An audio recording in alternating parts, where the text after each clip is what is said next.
और किसी की जो कोई नेता हो ऐसे दिखे खाए किसी की आस्था को ठेस पहुंचाना की अच्छी बात है। ये जवाहरलाल डाकू था, डाकू। इसने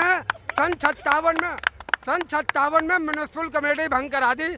राहुल गांधी बोलते हैं कि यूपी की महिलाएं हर हफ्ते में बच्चा पैदा कर सकती है। यूपी के लालू की बात करें, लालू तो अपने बेटी का नहीं हो, किडनी लेकर के उनको टिकट दिए।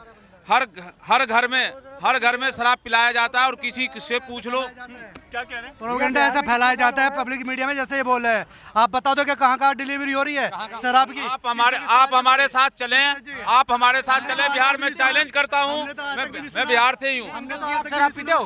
बिहार में शराब बंद है? शराब बिहार में बंद है, घर घर मिलती है। भी नहीं बंद है। गांजा भी, नेता लोग गांजा पी के मस्त हो जाते हैं और नवरात्रि में जो क्या बोलते हैं मछली खाते हैं वहाँ पर, और हिंदू लोगों को ठेस पहुँचाते हैं। ठीक है, इन लोगों को हम हिंदू नहीं मानते हैं। ऐसे लोगों को उन्होंने, लालू जी ने तेजस्वी यादव को शॉर्टकट में बता दिया कि बेटा मछली खाने से कोई काम तो नहीं चलने वाला है। 1 मिनट जवाब ले लो। उन्होंने बोला कि सीधा खाना है तो हमारे जैसा 900 करोड़ का चारा खाओ तभी फायदा होगा, मछली खाने से काम नहीं चलने वाला है।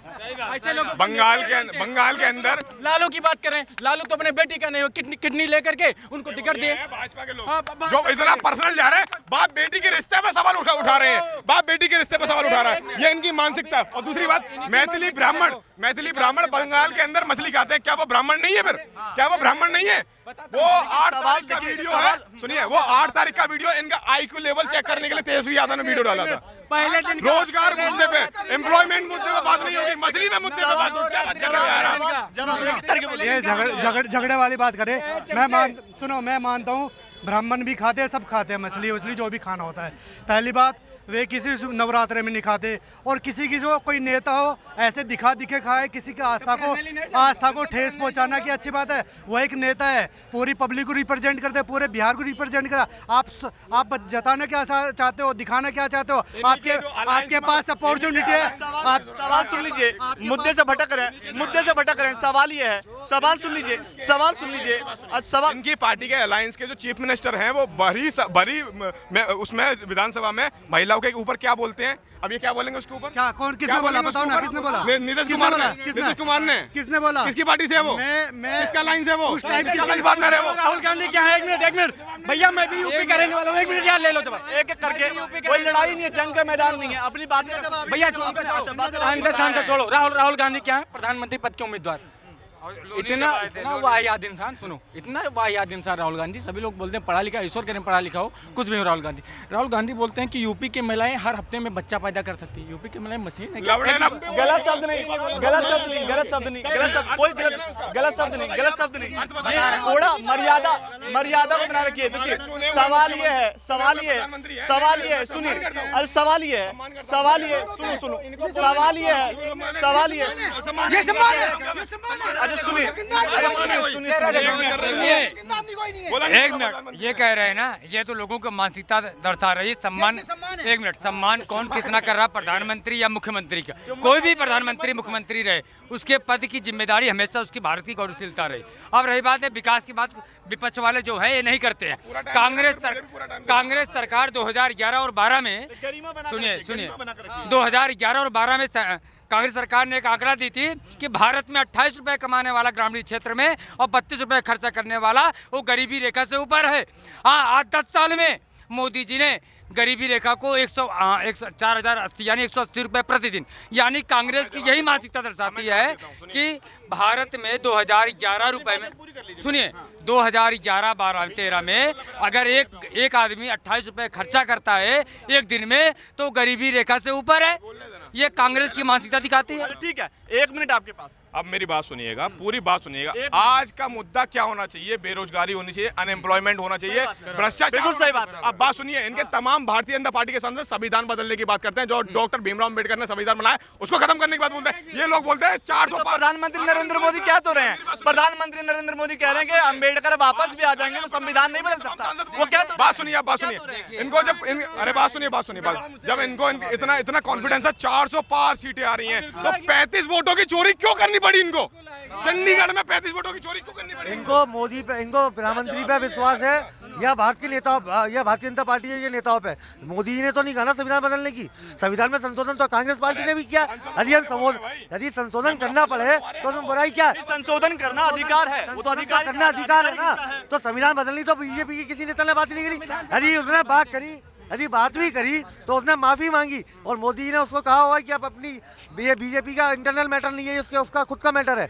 तो ये तो संविधान में संशोधन संविधान में संशोधन तो यदि हो सकता है गलत है तो संविधान में संशोधन किया जाना चाहिए। इसमें बुराई क्या? अब आप झूठा प्रोपेगेंडा फैला रहे हैं कि मोदी जी 370 ले आएंगे, संविधान बदल लेंगे। क्यों बदलेंगे? हाँ, आप कुछ कहते हैं। अच्छा, आप कुछ कह रहे हैं। मैं ये बताना चाहता हूँ, ये जो प्रोपेगेंडा फैला रहे हैं कि बाबा साहब का संविधान बदल देंगे।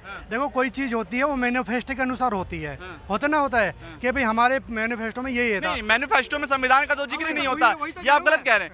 मैनिफेस्टो एक अलग है, पार्टी ये तय करती है अगर वो चुनाव में अगर वो जीतती है तो जनता के लिए ये चीजें वो देंगी। देख, बदलता कोई नहीं, केवल उसमें बदलता कोई नहीं, उसमें नए नए नियम और संशोधन किए जाते हैं। आप कौन किसकी औकात है जो संविधान बदल देगा? संशोधन होते हैं। देखिए, अब मेरी बात सुन लीजिए। अब मेरी बात 2024 का इलेक्शन है।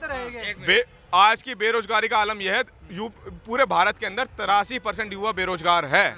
ये सुन लीजिए, अगर भ्रष्टाचार के खिलाफ मोदी जी लड़ाई कर रहे हैं, नरेंद्र मोदी जी बोलते हैं चक्की पीसिंग। अच्छा, बाबा सुन लेते हैं, बाबा कुछ कह रहे हैं। बात सुनिए ना, बात सुनिए। अजीत पवार चक्की पीसिंग 70,000 करोड़ का घोटालेबाज, अगले दिन उसको डिप्टी सीएम बना देते हो आप। अच्छा, ठीक है ना, सबके। हाँ, कुछ कह रहे हैं आप। भैया मैं तो सन 47 से इनको जानता हूँ, पापियों को। अच्छा, ये तो पाकिस्तान से भी ज्यादा खतरनाक आतंकवादी थे ये। 7 नवंबर सन 66 में पार्लियामेंट में 10 लाख लोगों के ऊपर गोली चलवाने वाले, समझे। अंग्रेजों ने हमें खाने कमाने के लिए लाइसेंस दिए थे। दिल्ली में म्यूनिसिपल कमेटी हुआ करती थी। ये जवाहरलाल डाकू था, डाकू। इसने सन 57 में म्यूनिसिपल कमेटी भंग करा दी।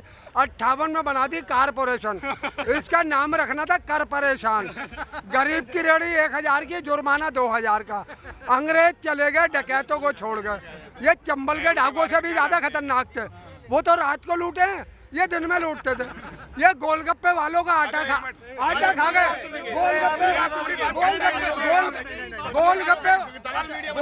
वालों का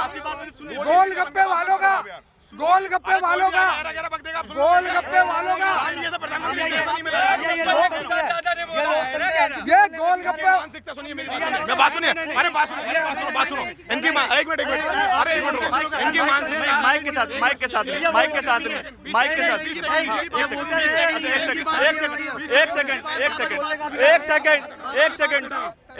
एक सेकंड। अच्छा, सुनिए बाबा। ये वोटर है, सुनिए मेरी बात सुनिए। आपको मैंने पूरा 1 मिनट दिया। हाँ, आपकी बात सुन। मैं इनसे बस एक ही जवाब मांगता हूँ। इनकी मानसिकता दर्शा जाएगी गांधी या गोडसे। आप बता दिए, गांधी या गोडसे? हाँ, गांधी या गोडसे? दोनों को। गांधी या गोडसे? दोनों को। गांधी का गोत्र। गांधी सही था या गोडसे सही था? दोनों सही थे। बोलो कैसे? दोनों सही थे। अरे सुनो, दोनों सही थे। दोनों देशभक्त थे। सुनो, गांधी जी को भी मानता हूँ, गोडसे को भी। गांधी को भी मानता हूँ, गोडसे को। Next question. आप संविधान की बात करें। अच्छा, ठीक है। देखिए, मामला खराब करने से कुछ नहीं। दूसरा सवाल ये है, मामला से हम